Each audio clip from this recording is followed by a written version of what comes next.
నమస్కారం డాక్టర్ శ్రీ ఆచార్య అనంతకృష్ణ స్వామి గారు. ఒక వ్యక్తి మీరు నేను స్టార్ట్ చేసినప్పుడు మీరొక వ్యక్తి. ఇవాళ మీరొక వ్యవస్థ. అందులోనూ డాక్టరేట్ కూడా తీసుకున్నటువంటి మనిషి. అంత చిన్న విషయం అని చెప్పేసి నేను అనుకోను. మీరు నేను స్టార్ట్ చేయకముందు, జర్నీ స్టార్ట్ చేయకముందు ఏం చేసేవారు? ఫస్ట్ ఆఫ్ ఆల్ నేను జ్యోతిషం, వాస్తు అవన్నీ చెప్పేవాడిని.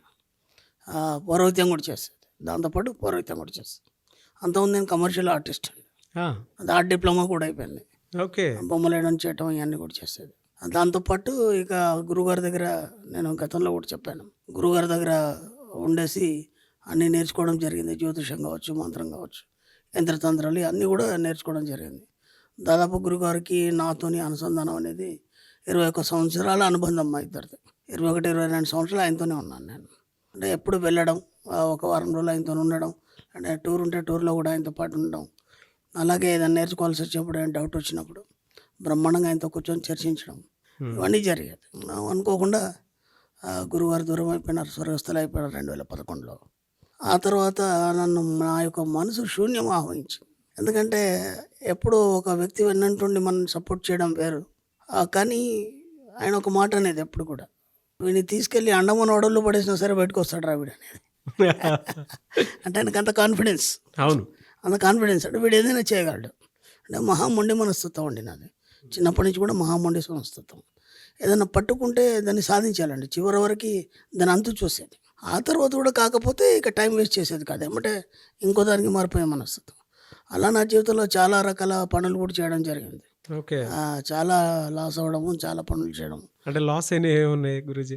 అంటే ఒక బిజినెస్ పెట్టాము, అది పుంజుకోలేదు. హ్మ్. ఏమంటే అది తీసేయటం, దాంతో లాస్ వస్తుంది. దాన్ని కవర్ చేయడానికి మళ్ళీ ఇంకో బిజినెస్ చేయడం, అది లాస్ వస్తుంది. అంటే ఏ రోజు కూడా నాకు ఏది కలిసి రాలేదు. అలా ఎన్ని బిజినెస్‌లు చేసి ఉంటారు? ఒక 7-8 చేసి ఉంటాను. 7, 8 7-8 ఎంత ఎంతవరకు లాస్ అయ్యి ఉంటారు? అప్పటికి ఒక నా అప్పటి లెక్కలో పడితే ఓ 10 లక్షల దాకా లాస్ అయ్యాను. 10 లక్షలు. ఓకే. అప్పట్లో 10 లక్షలు అంటే ఇవాళ ₹1,00,00,000. అవును.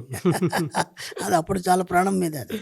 అక్కడి నుంచి ఇక జర్నీ గురువుగారు దొరికిన తర్వాత గురువుగారితోనే మ్యాక్సిమం ఉండడం జరిగింది. తర్వాత పెళ్ళి ఏది అయిపోయింది. గురువుగారి దగ్గరికి వెళ్ళకముందు బిజినెస్‌లు చేశారు. అప్పటికి స్టడీ అయిపోయింది. స్టడీ అయిపోయింది. డైరెక్ట్ గురువుగారి దగ్గరికి వెళ్ళిపోయారు. తర్వాత గురుగారి దగ్గరికి వెళ్ళిపోయాను. అయిపోయింది. మళ్ళీ నా పనులు నేను చేసుకుంటున్నాను. హ్మ్. వెళ్తున్నాను, వస్తున్నాను, కొన్ని రోజులు ఉంటున్నాను. తర్వాత నా పని లేదు, నేను చేసుకుంటున్నాను. ఒక ఆర్టిస్ట్గా స్థిరపడ్డాను. అది కూడా నాకు ఇబ్బంది పెట్టింది. చాలాసార్లు చాలా ఇబ్బందులు అయ్యి షాప్ తీసేయడం, మళ్ళీ పెట్టడం, షాప్ తీసేయడం, మళ్ళీ పెట్టడం. జనరల్‌గా ఏ బిజినెస్‌లు చేశారు మీరు? ఎంటర్ప్రైజెస్, ఫైనాన్స్ ఇట్లాంటివి కూడా చేశాను. ఓకే. అవన్నీ చేశాను. తర్వాత మళ్ళీ ఆర్టిస్ట్గా స్థిరపడ్డాక షాప్స్ ఉండేది, కమర్షియల్ ఆర్టిస్ట్గా. హ్మ్. దాంతోపాటు ఆర్ట్ డిప్లొమా అయిపోయింది కాబట్టి పోర్ట్రేట్స్ ఎక్కువ వేసేది నేను. హ్మ్. పోర్ట్రేట్స్ ఎక్కువ వేసేసి స్టార్ హోటల్స్ వాటికి సేల్ చేసేది. బా! గ్రేట్. అవన్నీ చేసేది. ఆ తర్వాత ఇక మళ్ళీ గురుగారి దగ్గరనే కంప్లీట్గా ఆయన అన్నారు ఒకసారి ఇలాగే కూర్చున్నప్పుడు, అప్పుడే ఫ్లెక్సీ వచ్చింది. ఫ్లెక్సీ వచ్చింది నాకు తెలియదు. ఫ్లెక్సీ రాలేదు అప్పటికి ఇంకా. సడన్గా ఇలా కూర్చున్నాను, వరే నువ్వు అవన్నీ మానేసారు అన్నాడు ఆయన. అన్నీ మానేసి నేనేం చేయాలండి మరి, భార్య పిల్లలు, అప్పటికి 2 పిల్లలు, ఓకే. ఇంకా బాగుపడలేదు అప్పటికి, 2 అమ్మాయిలు, వాళ్ళు చిన్న కిడ్స్ వాళ్ళు. వాళ్ళని ఎలా పోషించాలండి మీరు ఉన్న పరంగా మానేయమంటే అన్నాను. అంటే అదంతా నాకు సంబంధం లేదు, మానేసా అన్నాడు. గురువాక్కు శాసనం కాబట్టి ఇంకేం మాట్లాడలేదు, మానేశాను. గురువాక్కు శాసనం. గురువాక్కు శాసనం ఇంకా అంతేగాని మాట అన్నట్టు తిరగండదు. ఎంత విచిత్రం జరిగిందంటే ఒక నెల రోజుల్లో ఫ్లెక్సీ అనేది కొత్తగా వచ్చింది. ఆ! అది మానేసాం కాబట్టి. ఒకవేళ అది కంటిన్యూ ఉంటే ఫ్లెక్సీ వస్తే మళ్ళీ బిజినెస్ ఉండదు కదా. ఆయన ఎందుకన్నాడో దూరదృష్టి, స్ఫురదృష్టి ఇవన్నీ ఉంటాయి కదా వాళ్ళకి. సడన్గా అన్నాడు, సరే గురువుగారు మీ ఆజ్ఞ అన్నాను, మానేశాను. గురువుల మాట వింటే ఒక శిష్యుడు ఏ రకంగా చూసుకున్నా సరే లైఫ్‌లో ఎదుగుతారు అని చెప్పడానికి మాత్రం అనంతకృష్ణ స్వామి గారు బెస్ట్ ఎగ్జాంపుల్. అప్పటికి నా దగ్గర వర్కర్స్ ఉన్నారు, బాగానే కాంటాక్ట్స్ పట్టేది. హైదరాబాద్ వచ్చి ఇక్కడ కూడా కాంటాక్ట్స్ పట్టేది, బాగానే నడిచేది. ₹1 మిగిలేదు కదా ఇప్పుడు కూడా. అందరు అనేది ఇంత సంపాదిస్తాం అలాగని చెప్పేసి ఏమైనా అలవాట్లు ఉన్నాయా? ఏమీ లేవు. ఆ! అయినా సరే ఎందుకో అంటే మనకు అప్పుడు ఇదంతా సబ్జెక్ట్ తెలియదు కదా. డబ్బు మీద గ్రిప్ లేదు. ఎంత సంపాదించా అప్పట్లోనే వేలకు వేలు ఖర్చు పెట్టేది నేను. హ్మ్. చిన్నప్పటి నుంచి రాయల్ మెంటాలిటీ. నేను బ్యాచిలర్ ఉన్నప్పుడు కూడా నా రూమ్ కానీ అట్మాస్ఫియర్ కానీ చాలా రిచ్గా ఉండేది, హైజీనిక్గా ఉండేది.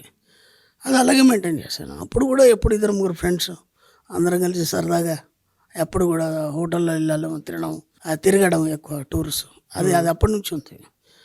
పెళ్ళైన తర్వాత కూడా అదేం మానలేదు. ఏం అనలేదా మరి? అమ్మగారు ఏం అనలేదా? ఆమె ఎప్పుడు నేనేం చేస్తుందంటే రైట్ అంటది ఆమె. ఎందుకంటే ఆమె ఏమంటుందంటే ఏదో ఒకటి చేస్తాడు ఈయన, ఆమెకున్న నమ్మకం అది, ఏదో ఒకటి చేస్తాడు ఈయన, మొత్తానికి నడిపిస్తాడు అనేది ఒక కాన్ఫిడెన్స్. ఎక్కడ కూడా పడకుండా నడిపిస్తాను అది.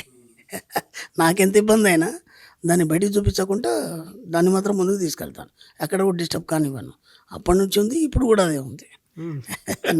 నాకేమైనా సరే కానీ అక్కడ మాత్రం మేము బ్రేక్ కానివ్వను. ఫ్యామిలీ పరంగా, ఆ ఇంటి పరంగా వాళ్ళకి అన్ని సౌకర్యాలు ఏర్పాటు చేయడం. Really hats off to you అండి. చాలా మందికి ఇన్స్పిరేషన్ ఇవ్వడు. అంటే మన పెద్దవాళ్ళు అంటారు కదా, ఇంట గెలిచి రచ్చగలము. ఓ కాబట్టి ఇంట్లో సరిగా చూసుకోవాలి. అక్కడ ఎవడు కూడా మళ్ళీ మాట్లాడడానికి లేదు, ఇది లేదని లేకపోతే ఇది అని తక్కువైందని అసలు మాట్లాడడానికే లేదు. నేను అది ఖచ్చితంగా పాటిస్తాను. అంటే నేనేమో ఎన్నోసార్లు మన సబ్జెక్ట్లో కూడా చెప్పాను, నేను ముందు బాధ్యత వహించాలి, బాధ్యత తర్వాత నువ్వేమని చేసుకో. బాధ్యత సరిగా లేదనుకో నీ జీవితం అంతా అస్తవ్యస్తంగా ఉంటుంది. నాకు చిన్నప్పటి నుంచి బాధ్యత వహించడం అనేది చాలా తెలుసు. ఒక స్నేహితుడి పట్ల కానీ ఇలాంటి బంధువుల పట్ల కానీ ఎవరికైనా మాట ఇచ్చానంటే ఖచ్చితంగా చేస్తాను. ఇక అదేమన్నా కానీ అసలు వెనక్కి మాత్రం దక్కను. మాటిస్తే వెనక్కి దక్క, మాటిస్తే చేస్తారు, వెనక్కి తగ్గేదే లేదు. ఇక అదేమన్నా కానీ లేదంటే ఇవ్వను, అసలు దాని జోలికి కూడా పోను నేను. కొన్ని సందర్భాల్లో బలవంతంగా ఇవ్వాల్సి వస్తుంది. ఇప్పుడంటే మన సబ్జెక్ట్లో అవన్నీ లేవు, కానీ అప్పటి సంబంధం ఇప్పుడు మరి అప్పటి గురించి అడిగారు కాబట్టి అది చెప్పుకుంటూ వస్తున్నాం కాబట్టి దాని సందర్భంగా మాటలు ఇచ్చి ఎరుకుపోయినవి కూడా ఉన్నాయి ఎన్నోసార్లు. వాళ్ళ డబ్బులు కూడా నేను కట్టాల్సి వచ్చింది ఎన్నోసార్లు. మొహమాటానికి కట్టాల్సి వచ్చింది. నేనే ఇబ్బంది పడిన సందర్భం చాలా ఉన్నాయండి, చాలా ఉన్నాయి. మన వాళ్ళు అనుకుని ఇప్పించాము, చేసాం. అయినా సరే వాళ్ళని కూడా ఏమనలేం కదా. ఇప్పుడు నేనేమంటానంటే మనవాడు అనుకున్న తర్వాత అన్ని భరించాలి, లేదంటే దాని జోలికి పోవద్దు. ఒకసారి మనవాడు అనుకున్నాం, ఆ ఆలోచన వాళ్ళకు కూడా ఉండాలి, ఎటు వాళ్ళకి. అది లేనప్పుడు ఇక వాళ్ళని మనం ఏమనలేము. ఇప్పటికీ నేను వెళ్తాను వాళ్ళందరితో, హాయిగా ఫ్రెండ్లీగా మాట్లాడతాను, వాళ్ళ ఇంట్లో కూర్చుంటాను, వదిన అన్నం పెట్టంటాను సరదాగా. అసలు ఆ పాత టాపిక్ ఏం జరిగిందని అది ఇంత కూడా తీయను నేను, అసలు దాని టాపికే తీయను. మామూలుగా అప్పుడు ఎట్లున్నామో అలాగే ఇప్పటికి వెళ్తాను. ఇంత ఇది వచ్చినా సరే వెళ్తాను, కూర్చుంటాను, హాయిగా వెళ్తాను, మాట్లాడతాను, పిల్లలతో సరదాగా ఉంటాను, వచ్చేస్తాను. వాళ్ళే షాక్ అవుతారు, అరే నీ లోపల ఇంత మార్పు రాలేదు, అప్పుడు అలాగే ఉన్నా, ఇప్పుడు అలాగే ఉన్నా. నాకెందుకు, నేను కరెక్ట్ ఉన్నాను అనుకుంటాను నేను. అంతే, వాళ్ళు ఎలా ఉంటాం మనకెందుకు. కానీ అలా ఉండటం కూడా కష్టమే. అదే నేర్చుకోవాలి. నన్ను చూసి కాదు, మన సంస్కారాలు, మన పద్ధతి, మన పూర్వీకులు చెప్పిన విధి విధానాల్లో అన్నీ మర్చిపోండి, హ్యాపీగా ఉండండి, అందరినీ క్షమించేయండి, దాన్ని పాటిస్తాను. అలా అలా సాగిపోయిన మీ జర్నీ. గురువు గారితో మీ అనుబంధం ఎప్పుడైతే ఇక రేపటి నుంచి నాకు లేదు అనుకున్నప్పుడు ఎలా స్టార్ట్ అయింది అసలు? ఇక విచిత్రం ఏం జరిగిందంటే, గురుగారితో అన్నీ చూశాను, అన్నీ చేశాను, బాగానే సాధనలు అవన్నీ బాగా నేర్చాను. అన్ని రకాల తంత్రమంత్రాలు అవన్నీ కూడా.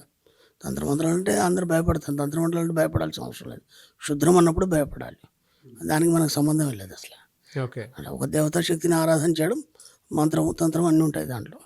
దాంతోపాటు జ్యోతిష్యం, దాంతోపాటు వాస్తు, బ్రహ్మాండంగా దాంట్లో కూడా మంచి ఒక స్థాయికి వెళ్ళిపోయాను నేను.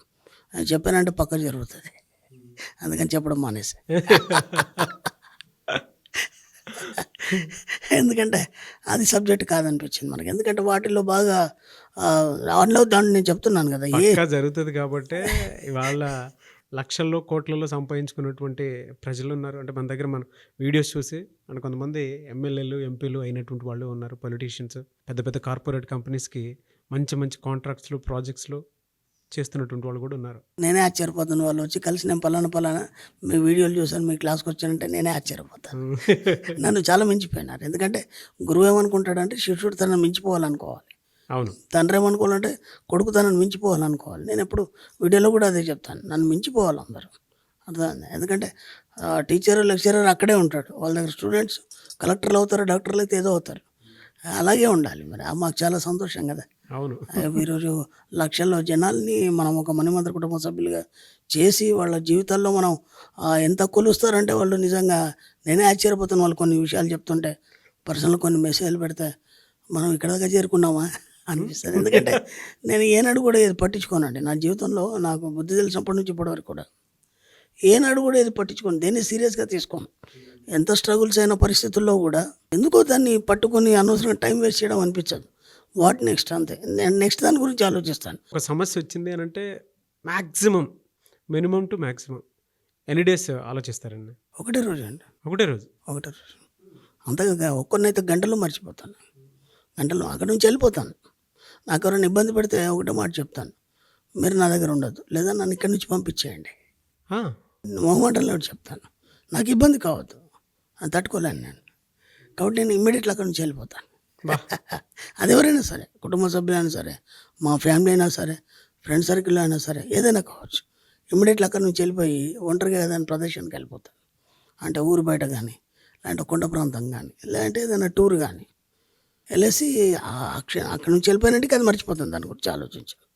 మళ్ళీ ఏమంటే కొత్తగా ఆలోచిస్తూ ఇంకేదన్నా దాని గురించి ఆలోచిస్తూ దాని ముందుకు తీసుకెళ్ళాలని ఆలోచన. మన స్థితి మారాలి అని అంటే మనస్థితి మారాలి, అంటే వేరే ప్రశాంతమైన మన places- స్థితి మారాలి, ఆ స్థలం కూడా మారాలి. అది గతి కూడా మారాలి. మారాలి. స్థితి ఎంతో గతి అంతే.